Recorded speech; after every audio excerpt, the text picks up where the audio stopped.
Volcano surfing is a sport in which an individual rides down an active volcano at speeds up to 50 miles per hour using nothing but a wooden board. When I first heard about this sport, I thought to myself, it must be nice to feel so safe you have to invent new ways to put yourself in danger. When the body thinks it may be swallowing its last breath, the adrenal gland releases hormones into the blood. The skin becomes a cocktail of sweat and fear. The heart becomes claustrophobic. It pounds against the chest like it needs to see what's on the other side. The lungs, they become two newlyweds holding hands in a crashing airplane. This is called an adrenaline rush. I was 18 when I started driving. My hands, 2 earthquakes trembling at 10 and 2, signaling every time I switched the lane, going 20 when the speed limit was 25. I still remember the first time I was pulled over. It was 2 a.m. on a Saturday. The officer, he spilled his lights all over my rearview mirror, spills out of his car with his hand already on his weapon, looks at me the way a tsunami looks at a beach house, and I can tell he's the kind of man who brings a gun to a food fight. He called me son, and I thought to myself, that's an interesting way of pronouncing boy. He asks for my license, registration, wants to know what I'm doing in this neighborhood, if the car is stolen, if I have any drugs, and most days I can grab my voice and swing it like a hammer, but instead I picked it up like a shard of glass, scared what might happen if I didn't hold on to it carefully, because I know that this much melanin, a smart mouth, that uniform is a plot line to a film that can easily end with a chalk outline baptism, me trying to make a body bag look stylish for the camera, and being the newest coat in a closet full of RIP hashtags. Once a friend of a friend asked me why there weren't more black people in the X Games, and I said, you don't get it. Being black is one of the most extreme sports in America.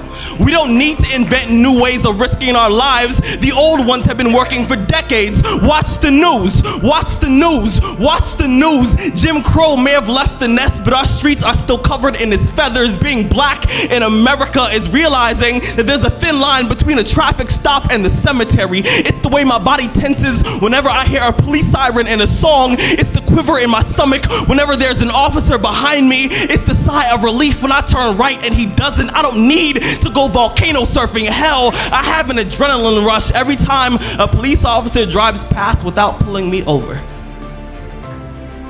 And I realize tonight I'm gonna make it home safe.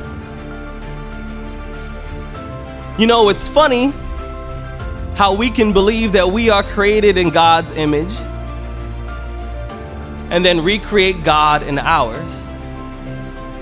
A letter to the man standing on the corner holding a sign that said, God hates gays. You know, I've never seen exactly who it is that you paperclip your knees, melt your hands together and pray to, but I think I know what he looks like. I bet you God's about 5'10". Bet he weighs 185. He probably stands the way a high school diploma does when it's next to a GED. I bet you God. Bet you God has a mullet. I bet he wears flannel shirts with no sleeves, a fanny pack, and says words like, get her done. I bet you God. Bet you God plays a banjo. I bet he watches Fox News, Dog the Bounty Hunter, voted for Donald Trump, and loves Bill O'Reilly. I bet you God's a politician from Arizona. I bet his high school served racism in the cafeteria and offered hate speech as a second language. I bet he has a swastika on the inside of his throat and racial slurs tattooed to his tongue just to make intolerance more comfortable in his mouth. I bet he has a burning cross as a middle finger and Jim Crow underneath his nails. Your God is a Confederate flag's wet dream, conceived on a day when the sky decided to slice her own wrist. I bet your God has a drinking problem. I bet he sees the bottom of a shot glass more often than his own children. I bet he pours whiskey on his dreams until they taste like good ideas. Probably cusses like an electric guitar with Tourette's. plugged into an ocean. I bet he yells like a schizophrenic nail gun, damaging all things that care about him enough to get close. I bet there are angels in heaven with black eyes and broken halos who claim they fell down the stairs. I bet your God would have made Eve without a mouth and taught her how to spread her legs like a magazine that she will never be pretty enough to be in. Sooner or later, you'll realize that you are praying to your own shadow, that you are standing in front of mirrors and worshiping your own reflection. Your God stole my God's identity. So next time you bend your knees, next time you bow your head, I want you to tell your God that my God is looking for him.